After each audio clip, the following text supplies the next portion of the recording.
All right, so today we're going to be talking about the expired boot camp. And so I think I picked this topic right now just because I feel like it's very timely and relevant with the market, the way that it's starting to shift and things are sitting on the market longer. And it's just I know a lot of us, myself included, feel a little bit intimidated or might not like working with expireds because, it does take, you do have to have some tough, thick skin to work them because they can be mean. So we're going to cover those objections today and just give you guys some tips on how to work them and be effective in that. So with that being said, let me do a share screen here.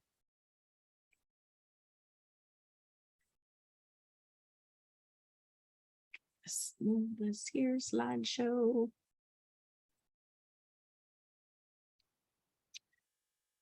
All right, Debbie Parkins is coming in too. All right. Okay, so just like most of the classes that we've gone over, we're not necessarily going to cover all the scripts in there. And you'll notice in the class materials at the back end, a lot of it's a little bit redundant in how they stack the scripts. So we'll cover the objections and then talk a little bit about the scripts that are in there. But let's jump in. So good morning, Deb. All right, so for those of you who jumped in late, after the class is over, I will send you the materials. The PowerPoint's pretty self-explanatory to follow along with the materials as well. So today, our purpose is that we want to talk about expired properties, right? These are listings that I would even say canceled too. So properties that failed to sell. And even in a hot market, 25% of the inventory fails to sell. And why is that? Because of price, condition, location, right? And keep in mind that everything, whether it's location or price or location or condition, can be overcome with price, right? I went on an appointment over the weekend and she's very unrealistic on what the value is of her home.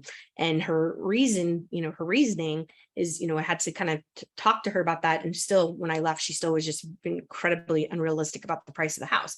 So that leaves me wondering, do I really want to take this listing, right? Do I want to take an overpriced listing that needs a ton of work that's not necessarily in a great neighborhood? So do I want to take that headache on, right? So that's it's something I'm noodling on right now while she's on vacation. So if I can't get her to be realistic, right? Because right now, you guys, I think that we can't use the existing comps, right? Somebody had shared with me last week that the Cromford report said that we'd seen 20% price reductions. And so what does that tell us? That 25% year over year gain, was it really there, right? Was that really the true gain? And so I think some of it is probably sellers still trying to get top dollar, right? So overpricing. So I think we have to have some adjustment for that as well.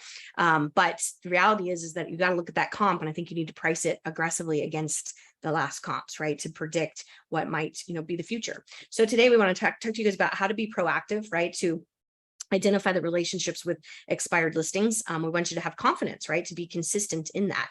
That is a true pillar of business, is working expired leads. And obviously we want to increase our revenue in any of the classes that we talk about. So going into the MLS, I would definitely encourage you guys, even if you don't plan to farm or really, like, I guess, where I'm going with that is in your own neighborhood, set yourself up with an expired listed MLS so that you know what's happening in your neighborhood, right? And you can pay attention to that and at least start there with getting comfortable with working the expireds.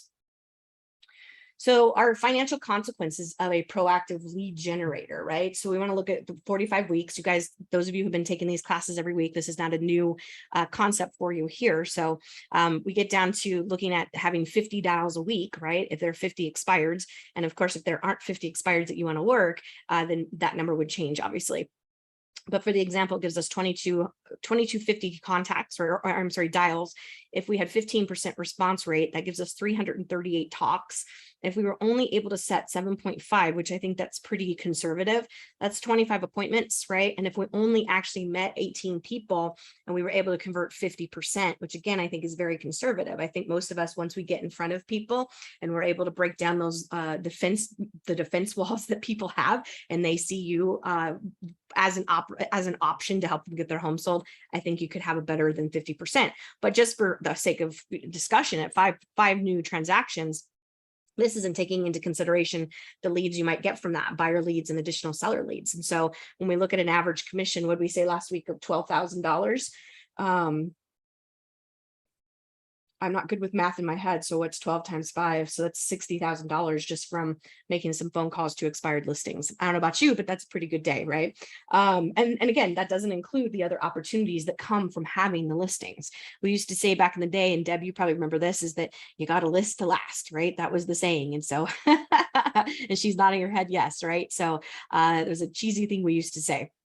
But it's still kind of true. I mean, he who has the listings dominates the market, right? So here we have our prospects. So that we're talking about our expires listings, and we have our call to close methods. And so we're in the materials, you guys are going to get all these dialogues, right? So your opening dialogue, your closing dialogue, some basic comebacks, right? Having those witty comebacks that help convert, and then your power phrases, and then conversational dialogues. And so again, we talk about tracking, right? We talk a lot about tracking and momentum, that tracking is important. So we want to track everything that we're doing so we know what our return on investment is, and in this case our return on investment of our time, right? Inside the materials you'll also get the pre-listing questions so that you can ask the right questions before you actually go out to the property. On the materials on page 5, there is a reference to a company called the Red X. That is a company that you can actually buy contact information. So if you're going to work the expires, you can buy the contacts, and depending on the plan you buy, you can get plans where they give you multiple phone numbers, email addresses, etc.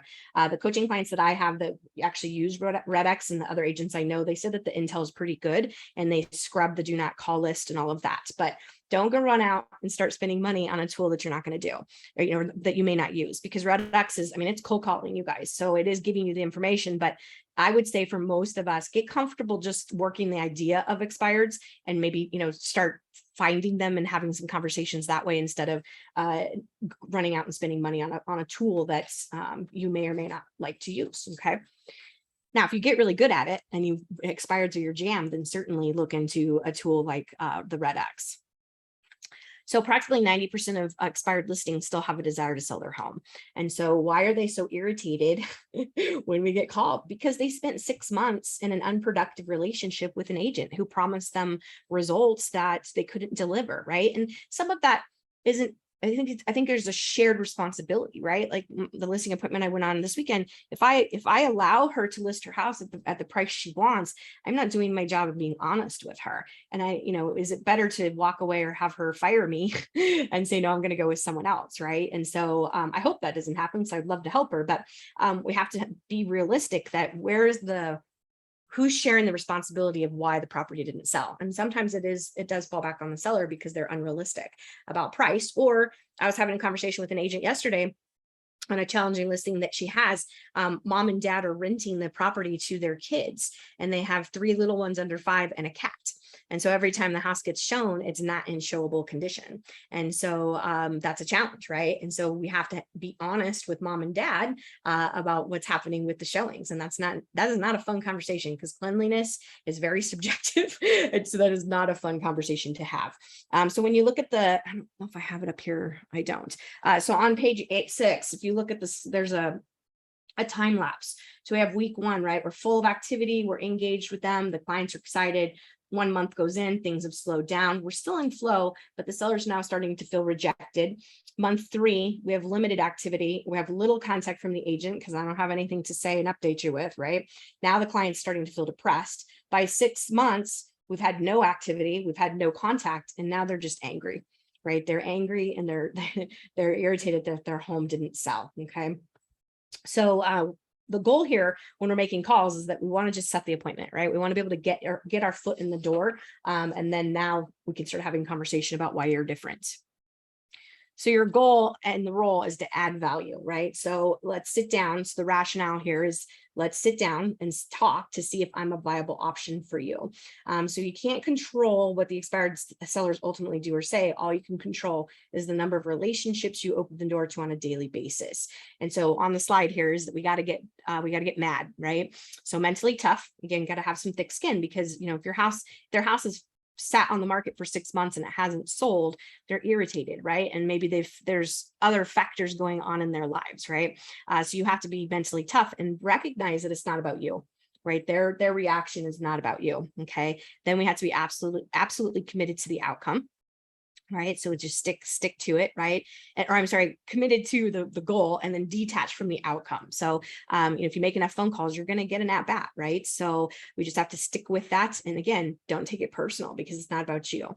Someone has failed them or they failed themselves. And so, and that's hard, right? We don't necessarily want to take responsibility when someone has told us something and it comes true, right? We don't necessarily want to take responsibility for that. So, so it's not a place we want to get out of judgment with that and just recognize that, you are of service. And the goal is to say, Jan, let me show you why I'm different, right? Why I might be an option for you.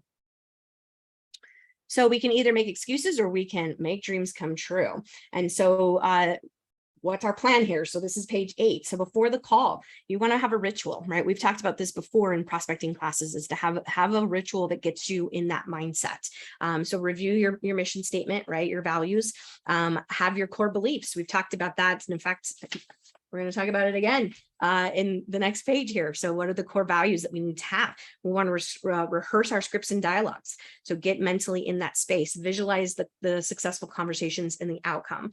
If you have affirmations or a song or a video, whatever, something that just gets you really pumped up, and make sure that your space that you're prospecting in, like if you guys were to see my office right now, my desk, you'd be like, what the hell, Sarah? There's stuff all over the place.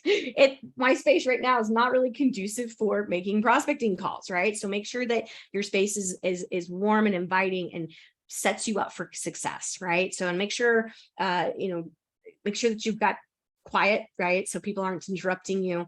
And again, whatever that looks like for you to get you pumped up. During the call, stand up, right? If you stand up, I like to pace when I'm making calls. I know that sounds silly, but it does change, right? And I learned this in choir years ago, that when you stand up, the way you project and the way your vocals work and your breathing changes, right? Versus when you're sitting down, and we tend to slump and have different energy. And then so we want to be upbeat, we want to be positive and confident, but don't go into the cheerleader mode, right? Don't be sing-songy. We've all had that experience with someone who's sing-songy and it's just annoying. But we do want to have positivity and upbeat and smile, right? Smile before, they say smiling and dialing, right? And then we want to be genuine. So we want to be stay interested in helping them, but don't come across as desperate, right? I'm seeing a lot of that with agents these days, being desperate. So just know that that comes across to them. And then you want to stay hydrated, right? Your brain is made up of 80% of water, and believe it or not, prospecting for expireds does take energy. And I know it doesn't seem like it because we're just making phone calls, but it does take energy. And so because we have to be focused and practice, being aware what we're going to say, right? And so stay hydrated. And then the last thing here is, after each call, we want to evaluate, we want to learn, we want to release, rejuvenate, and focus. So rate the call on a scale of 1 to 10, determine what would have made it a 10 plus, and then review the scripts and then rehearse again, right? And then it's, it says release on here, and I think you just got to let it go, right? Don't end your prospecting time on someone telling you that realtors suck or telling you to pound sand, right? Even if it's just leaving a voicemail, because the next time it comes up on your calendar, if that's the last thought you had, the last experience you had is someone telling you suck, then you're not necessarily going to be inspired to want to do more calls. So you want to end on a high note. And again, this just says here to, stay behind closed doors. Put a sign on your door if you're working from home and have family there. I'm making calls right now. Keep out. Do not disturb, right? So that you can stay focused. All right, so basic listing truths. So here's our affirmations, right? When we've talked about these before, is that homes sell for 2 reasons: price and exposure. And so for new people, we don't have to have a budget like Nate does to go out and spend, thousands of dollars marketing a home with postcards and different things. If you become a pricing strategist and the data, that is the best skill that you can possibly develop as an agent, right? So, for new people, pick a property that's on the market and run comps on it. And then when it goes under contract, check and see what it went under contract for and closes for, and see how good you are. The more practice you do with that, the better you're going to be. Get out and look at new homes, read the MLS, on closings, read what's happening. Or, I just negotiated $5,000 on a VA transaction in concessions. 6 months ago, that would have not happened. 1, I wouldn't have got the VA offer accepted, and 2, would not have gotten concessions. And so things have changed. So I'd be paying attention to those trends. And the MLS, you guys, is the biggest and baddest tool that you have for exposure. So use it the right way, right? Have good pictures, have good description, the correct directions, right? All those details in there. I would say it's probably 90 to 95% of all buyers are represented by a realtor. Realtors are not looking through home ads or taking virtual tours. I have actually started to see some tours starting to happen again, which I think is good. And then homes sell in all 4 quarters, especially here in Arizona, and we don't shovel sunshine, right? Do we have slower months? Yes, but homes still do sell. And I just looked yesterday, there was like 5,800 homes that are pending, just pending. I didn't look at the other ones. So people saying that stuff isn't selling, that's not true. There's evidence that things are selling. So reading the rest of these pricing homes is neighborhood specific, right? We have a pricing class that will go over that in more detail. Your approach is intentional and proactive, right? We have a game plan. We must start with appropriate plans and strategies. And we talked a little bit about that last week, and we'll talk more about it in the listing conversion class that's coming up. Cost is only an issue in the absence of value. You have to really challenge yourself that if you're sitting across the table from someone and you're asking for X apples, are you really demonstrating the value there, right? Are you giving them everything that they need to warrant those apples that they're being paid? You're not seeking the listing. I think that's really important when we're making these calls for expireds. Same thing with for sale by owners, right? I'm not trying to get the listing right now. I just want to have a conversation with you. That's it, right? That's the goal. And so, and I really want to emphasize that with you guys, because if you go into it really focused on the listing, it's going to be more of a challenge than if you just put down the guard and say, Jan, I just want to have a conversation with you, right? That's it. Okay. And when that's the vibe, that also puts their guard down too, right? Because nobody wants to be sold. And remember, they've been sold a bill of goods and it failed for whatever period of time they were on the market. Okay. And there is 2 different approaches for listing homes. And so we talk with momentum is that we have the typical agent, and then we have momentum agents, right? And so moving away from that typical behavior into being the strategist, right? Being a consultant. And I think, just being honest with people. I know that might sound really silly and really simple, but it's hard to tell someone that their house is in bad condition and what they want for it is unrealistic, right? That's an easy conversation to have.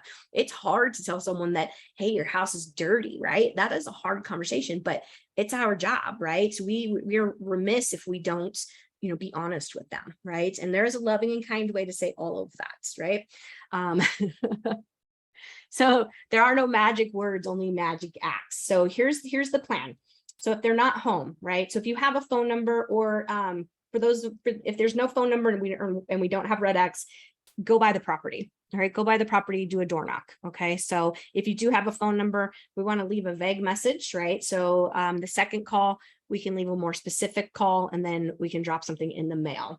Okay, so the scripts for the first call, really simple. I'm calling in regards to your home for sale. Please return my call at your earliest convenience. Leave your phone number. Thanks. I hope you have a great day. They're going to say, well, my house is expired, right? Now, some people don't know their house is expired, and we're going to talk more about that too. Second call, a little more detail. So this is Sarah with Remax Professionals, and I specialize in homes that should have sold but didn't. Please return my call leave my phone number so we can discuss other options you have for getting your home sold. Thanks, and I hope you're having a great day. The second script, which I like, is, would you like to talk about a more effective way to sell your home? Please return my call. We can discuss other options you have in getting your home sold. And somewhere chalked in here, it talks about, I specialize in helping sell homes that should have sold that didn't, which that's probably my favorite out of this class, because if you think about, I specialize, right? And then homes that should have sold, why didn't my house sell? That didn't, right? And so I love that, because you're hitting 3 really critical thoughts that a seller's having. So the first goal with any new activity is to build your confidence in your consistency. And so look around the Zoom, right? Is there anybody here that you could role play with, right? And build up your skills, and maybe even challenge each other that, hey, we're gonna, and don't go saying I'm gonna call 30 expired. Pick one, right? Just go for one, and build your confidence with that one. And if it's in your neighborhood, right, that makes it a heck of a lot easier, because you can start right there. So your opening dialogue. So again, this is Sarah with Remax Professionals. I noticed your home listing expired today and was calling to see if you still have a desire to sell. And then that goes through the chart of where they're at with this, and so how to close for the appointment. Now there's some different schools of thought. So if you call on the first day it expires, you are going to be one of probably 50 people that have called them, because there are agents that do work expireds, and that's one of their pillars. So I would say try different lengths of time, right? And you could even go back. I coached a guy that would go back 3 to 5 years on expireds, because those people, some of them, 5 years ago didn't have the equity that they had. And I haven't coached him for a minute. So that was probably more like 8 years ago that he was doing that. And so when we think about home values 5 years ago, they're different than they are today, right? And what was the reason that house expired at that time? And so those people aren't as angry. And so reaching out to them and saying, hey, you still have an interest to sell your house. And so I think you can try different times and lengths that property has been expired to see what different engagement is, okay? Because they do get inundated that first week that their property comes off the market. And just a little note on page 11 that the federal law states that you cannot make expired listing calls before 8 a.m. or after 9 p.m. And I would even say after 8 p.m. is just rude. If you're calling me after 8 p.m., there better be an emergency, right? And so I certainly don't like to get those calls, and I don't think you guys do either. All right, so the next page here on page 12, so our opening dialogue. So in person, same thing, right? I noticed your home listing expired today and was calling to see if you're still serious about selling your home. Serious is the key word there, right? And then if they say their plans have changed, right? So why do you feel your home didn't sell? Or if you could sell your home tomorrow, would you? And so then closing step thing here. So page 22, you're going to get your listing questions. So I'm a real estate consultant who specializes in homes that should have sold but didn't. If it's okay, I'd simply like to come by, introduce myself, and gain an understanding of exactly what you need in a successful transaction. Together, we would then decide if I'm a professional who can handle the job of selling your home. Would that be possible? And then if they say yes, then we want to switch gears, right, and go into collecting the data that we need. And I'm going to give you guys some power phrases that are a little bit more advanced that some of you may not be comfortable saying. So we're going to talk about that. So again, if they say no, right, that's okay, move on, right? And we say next. And just remember, 90% still want to sell, right? And most agents are unwilling to make the call, right? Like I said, there are agents out there that do expireds. So they are out there, but not a lot, right? Not a lot. All right, so stay out of judgment and get into curiosity. This is one of my favorite quotes that I heard when I first got into real estate, is get out of judgment and get into curiosity. And it's probably one of my core values that I try to live by, because we are taught to judge from the time that we're old enough to formulate a sentence. And sometimes judgment is good, right? That keeps us safe and keeps us from getting hit by a car walking down the street. But then there's other times when we judge and it's just very closed, right? And doesn't open our minds. So we want to be curious about things. And again, this applies to all areas of life. So when in doubt, we want to ask the following questions. So why do you feel that your home didn't sell? Right? And then we want to let them answer it, right? And then this is where they're going to be pissed off, you guys. So you have to be prepared for that. And so asking the questions, did we have a lot of showings? What was the feedback from those showings? And you guys, feedback has always been important, but it is going to be super important right now. When homes are sitting on the market longer than they have been for the last 18 to 20 months, feedback is critical. And so if you're sending out the showing time and not getting feedback, pick up the phone and call the agents that showed your properties. And don't just ask for feedback, ask for tangible feedback. So, Janae, when you're calling on Roberta's stuff, give me something that we can do. So when I say tangible, that's something that's actionable, right? So, well, the carpet needs to be replaced, or it needs to be cleaned, or it needs to have paint, blah, blah, blah, right?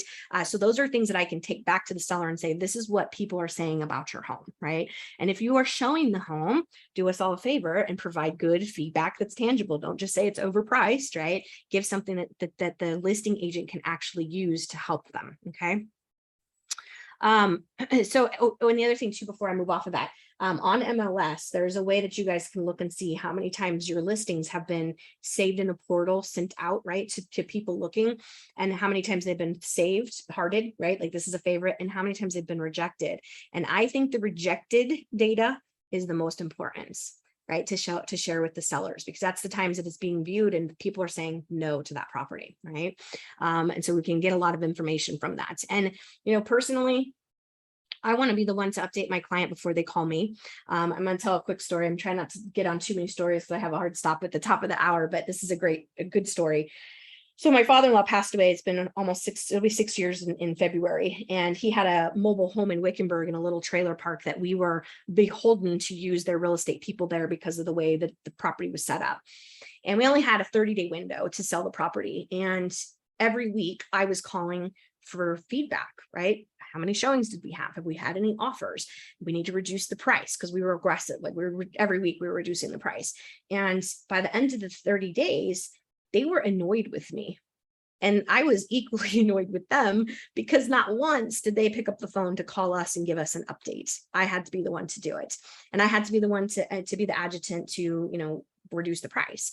It did sell in the 30 days, which we were fortunate for, but it was a really good reminder to me because I have always made it a part of my practice that I want to be the first to call them. If they call me, then I feel like I've let them down, right?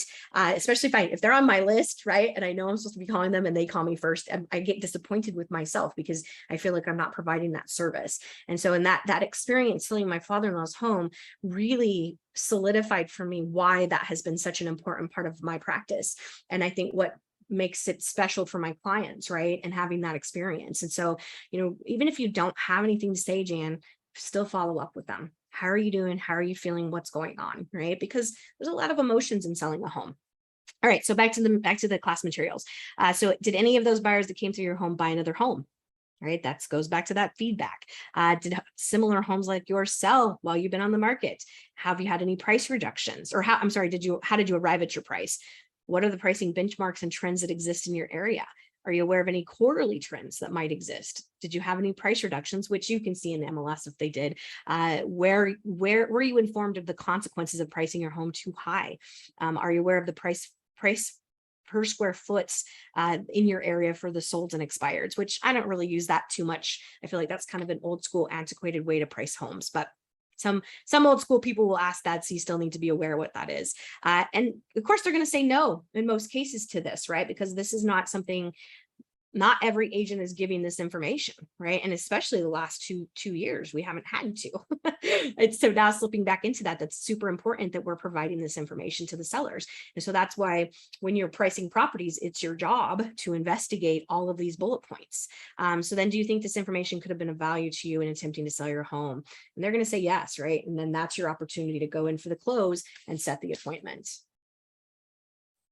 All right, so fear not, there are a limited number of responses that you will hear from expired sellers, right? So we want to internalize these short phrases to be more effective. And then again, we talked about practicing scripts and dialogues and how they make you better at conversion, right? Because when you can fire off a response to something that might have thrown you off your game, right? We don't get the deer in the headlights and we stutter and stop, right? You have something that you can roll right off your tongue. You guys ever watch Seinfeld? There was a great episode where George gets zinged in an office meeting and they say something, he's eating shrimp and the guy says, "Hey, George, the ocean called, they want their shrimp back," or something along those lines, right? So the entire 30-minute episode is dedicated to George trying to recreate an opportunity to do a zinger back to his coworker. And so it makes me laugh because I think about scripts and dialogues and how we'll have an opportunity, we'll have an experience where we get tripped up with something. And then an hour later, we're like, darn it, there was the perfect comeback, right? And so thinking about our scripts and dialogues and practicing that removes those experiences, right? Well, it doesn't remove them all the time because there's still times we get tripped up, but it helps to eliminate them, right? And reduce them. So practice. So page 14. So other common seller responses. And I'm not going to read all the stuff to you guys. You guys can read it. But so I wish you realtors would stop calling me. We're going to relist with our current agent. We're going to take it off the market. Are you saying you can sell my home in 30 to 45 days? What do you mean my listing has expired? Okay, so that's really not having good interaction with the listing agent. My realtor told me it was the wrong time of year. Do we believe that? No, there's really no bad time of year in Arizona. Do you have a buyer for my home? And then how much do you charge? You guys don't ever talk commission on the phone.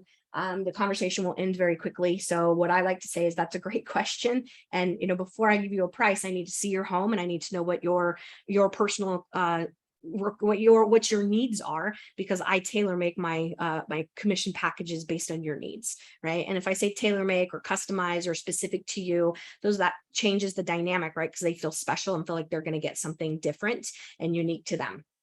And typically it's not, right? It's the same, but I don't want to answer that question on the phone, because if you do, you're done, right?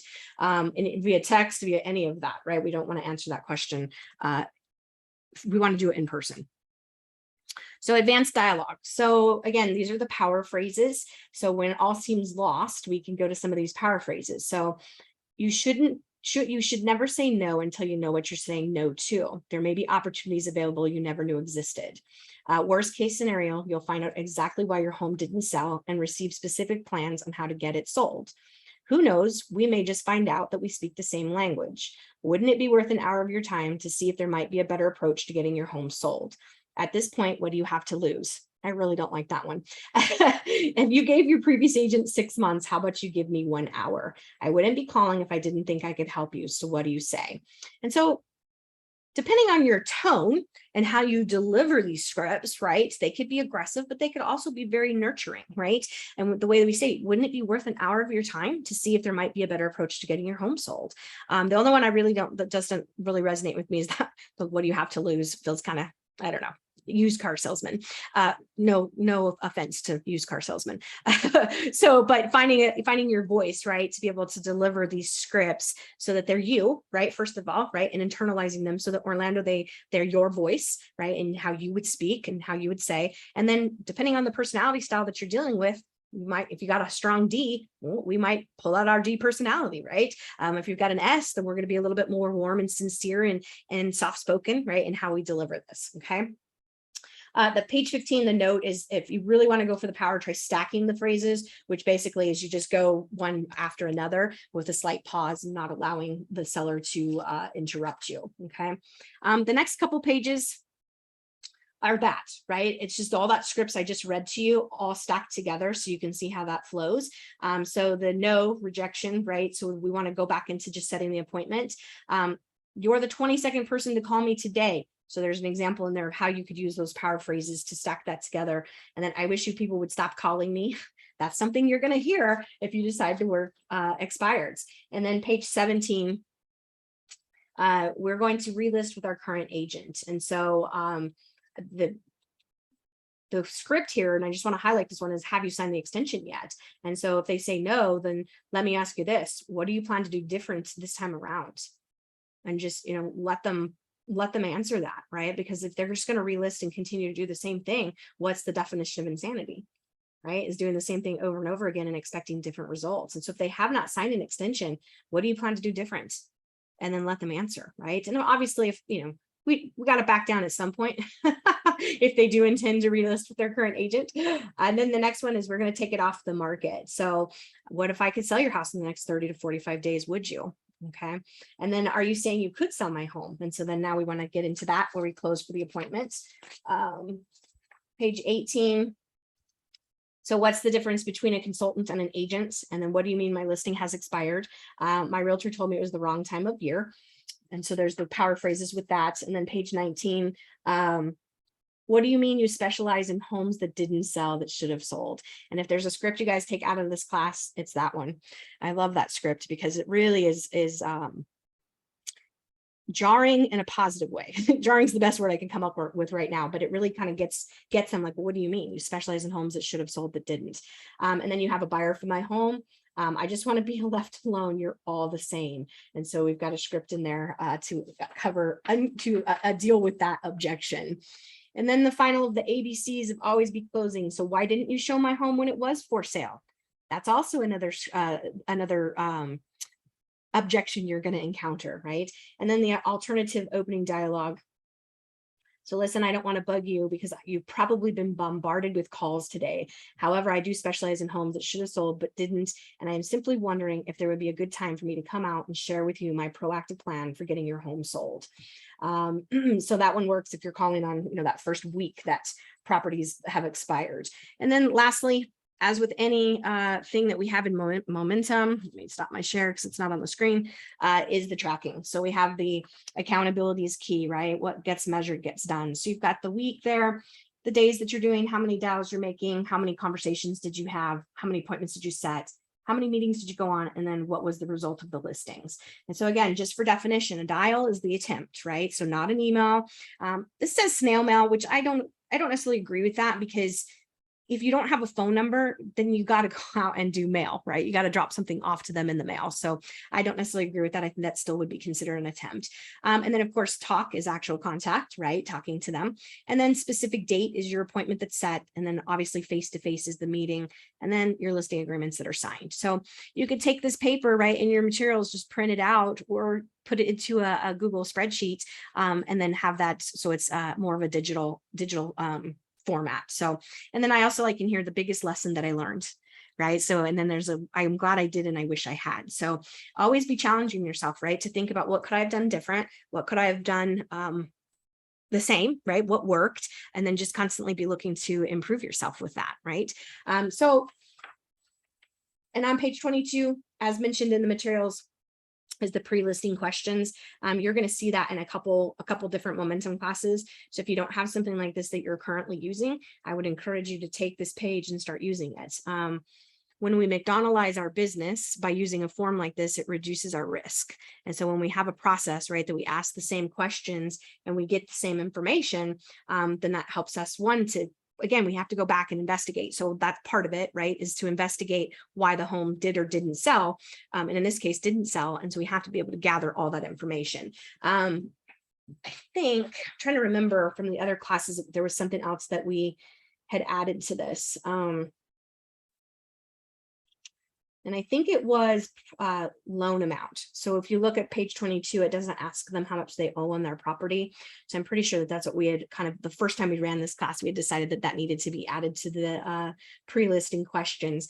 And I think that's two questions, right? Is how much do you owe, and do you have a second mortgage? There are people that still have two mortgages, right? So we want to make sure we ask that question and know what they actually owe on the property. Not that we're dealing with short sales right now, but we do need to know, what they owe, or at least the proximity, so that kind of stacks out against what the values might be. And I always, I'll share more of this when we do the listing conversion class, but I always do a cost sheet. And depending on where their range is, I might do 3 cost sheets, and one's going to be at the top of the range, one at the bottom, and then the one is in the middle is the one I really want them to list at in most cases, right? And so I need that information so that when I run a cost sheet, I can give them, the actual number, because that's what people care about, right? They want to know what they're going to put in their pocket. So in most cases, so I want to have that. Plus, if I run that, it's a conversion tool, right? Because if I put that number in front of them, they can see that. And most of the time, if the payoff's wrong, they'll see that, right? And we can adjust that, but it's a conversion tool to get them to price it where I want them to price it. So, so you guys, your goal with expireds, one, to set yourself up for success, right? Have your routine. I would set yourself up on an MLS search in your neighborhood, start tracking what's happening with expireds. Or a hot sheet in general, just to see what's expired in the MLS today, right? Every day that you get an update, and checking that stuff out. The Red X, obviously that's a tool. If you want to buy that tool, I would encourage you to wait until you get a little bit more comfortable working the expireds, and start out small. Just start out with a goal to do one a week, and just see how that works, and practice the scripts and dialogues. You have to practice that stuff. So because these guys are, if you're going to call the first week, it's like poking a hornet's nest. So you've got to be prepared for that. And the way to do that is to practice your scripts and dialogues. So questions, comments, thoughts, who's going to go out and call an expired listing? So I actually sent out letters to about 24 expired homes owners last week. Nice, good job. So I'm hoping to get at least one to bite and call me or whatnot, Yeah. So you know how I am, Sarah. I'm such an introvert and stuff. So for me to actually pick up the phone and call someone is like, someone who's afraid of public speaking. Right. So just for curiosity's sake and sharing with the group, what did you send out? So I set up a letterhead template, remaxified it, if you will. And I just basically, I Googled what to say. There's a lot of free stuff on Google, and that I kind of just pick pieces of different expired listings and verbiages and whatnot, and kind of made them my own. And then I actually hand signed all of them. And I inserted my business card in there. And I made a cute little label with like the Remax balloon, my return address, and I did a little house, on there, mailing label and stuff like that, just to kind of jazz it up a bit. Okay, nice. So I would encourage you, first of all, track that, right? Have all those addresses on a spreadsheet and the date that you sent that mailer out. And then I would encourage you to take the scripts that we just went through. And maybe that's the next letter is, hey, I specialize in homes that should have sold that didn't. And just keep it simple, and use the materials to try to increase that. And you can't just send one letter, right? We got to send more than that. So yeah. So when did you do, you said that you did it last week? Yeah, I sent them out last Friday. I have my spreadsheet, and I actually had to comb through the spreadsheet that I had because I had like 50 people on there. So I Okay. looked on MLS, and quite a few of them had already relisted again. Okay. So I deleted all those, and I made sure that the ones that I sent out the mailer to or the letter to were indeed expired. Okay, awesome. Yeah, so then I would wait. So maybe, this Friday, send something else out, right? So that you're hitting them consistently. Because again, I think we do have to do more than just one touch, right? Mhm. Cool. Awesome. I love it. Good job, Orlando. So that's exciting. So good job taking point on that. Anybody else have any final thoughts or questions, comments? Yeah, I just wanted to touch base on Orlando. When I worked for Dan, Sarah, you know him. Yes. We had an expired program too, and it was a weekly touch. We sent out weekly mailers. Sometimes it was talking about his expertise. Sometimes it was just talking about things that were going on in the market or helpful tips for their home. And it was a weekly touch. And I think it was like 18 or 20 weeks that we touched them every single week. And I would just go in the MLS every week, make sure that they hadn't relisted before I sent those out again. It was just kind of a constant thing. And we had a pretty good turnover. It was right before I left, but he did get a few phone calls from it. So nice. Okay, cool. Yeah. He's on my calendar to talk to this afternoon, as a matter of fact. So tell him I said hello. I will for sure. So, all right. Anybody else? No, you guys are awfully quiet today. We need some more coffee. So I have a question, Sarah. Yeah. So at the open house, when I have the people come through and they're like, well, we're waiting for the interest rates to go down. We want the interest rates to go down. Mhm. I get that all the time, So what do you And say? I'm like, I get it, but I said, I understand where you're coming from. I said, and I kind of just agree with them. Okay, well, I understand and I appreciate your honesty and whatnot, but I So, saw something about a week ago where it's like, by the end of this year, the interest rates are going to possibly go up to 7%. mhm. And these people, they want interest rates that are still, For 2, almost free. 4%. And I'm like, it's never going to go back down to 2, 3% with inflation the way that it is. So Orlando, here's a great script that I would like you to use the next time someone says to you that we're waiting for the interest rates to come down. How would you like to learn about an interest rate, or about our interest rate reduction program? Mhm. And what is that? It's buy down, right? So I don't know who your preferred lender is, but I would talk to your preferred lender, get some education on what that looks like. Not necessarily that you're going to quote them numbers because you're not a loan officer, but if you could say, well, what if I offered you an interest rate reduction program? Would that be something that would be of interest to you? And I'd be hard pressed to say someone's not going to say no, or at least tell me more about that. Right. And then you get them hooked up with the lender. They talk to the lender. We find out what that looks like. And, incentives are being done right now. Right. Look at any builder out there. That's the other thing too, is, know the new construction, because if they say that, well, hey, there's builders out there that are doing an interest rate reduction program. Would you be interested in learning more about that? Okay. And so, because you're absolutely right. Waiting to the wait and see is the kiss of death, right? Because if they do go up to 7%, what are they going to say then? Along with property values going up, right? We've seen property values come down, but some of that was just bloated, right? Just bloated values. And so, if property values go up healthy, it's 5 to 7%. You take a $400,000 house, that changes, along with interest rates, that changes their buying power. Mm-hmm. And so I think we have to stop and educate people. You can say, I appreciate where you're coming from, and that it does suck that they've gone up, but would you be interested in learning more about our interest rate reduction program? Yeah. What if I could solve that for you? Okay, so that goes for all of you guys. And if you hear anybody talking about the market crashing and, I'm going to wait till it crashes.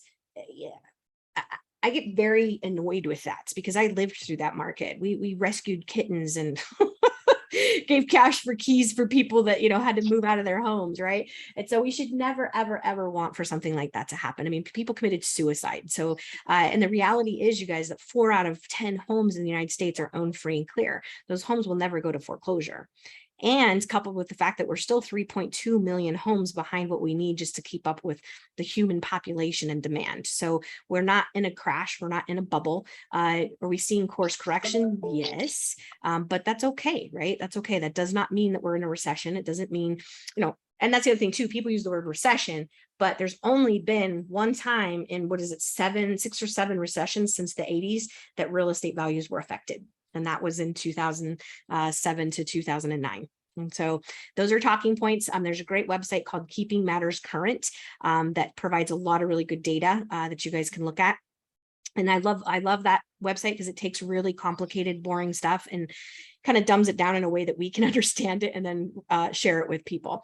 For a small fee monthly, you can actually sign up for their stuff and get a custom branded site for you. And then you can push that content out, but you don't have to do that. You can just go to their site and get the free consumer stuff that's there. So great question, Orlando. And I hope that that script will help you to convert some people. Yeah. Okay. Awesome. Cool. Awesome. All right, you guys will have a great day. Next week, we are talking social media. So we're going to be talking about social media next week and diving into that. So if you guys need anything, questions, comments, anything I can help you with, I'm just an email or phone call away. Okay. So you guys take care and I'll see you next Tuesday. Okay. Bye. Bye. Bye.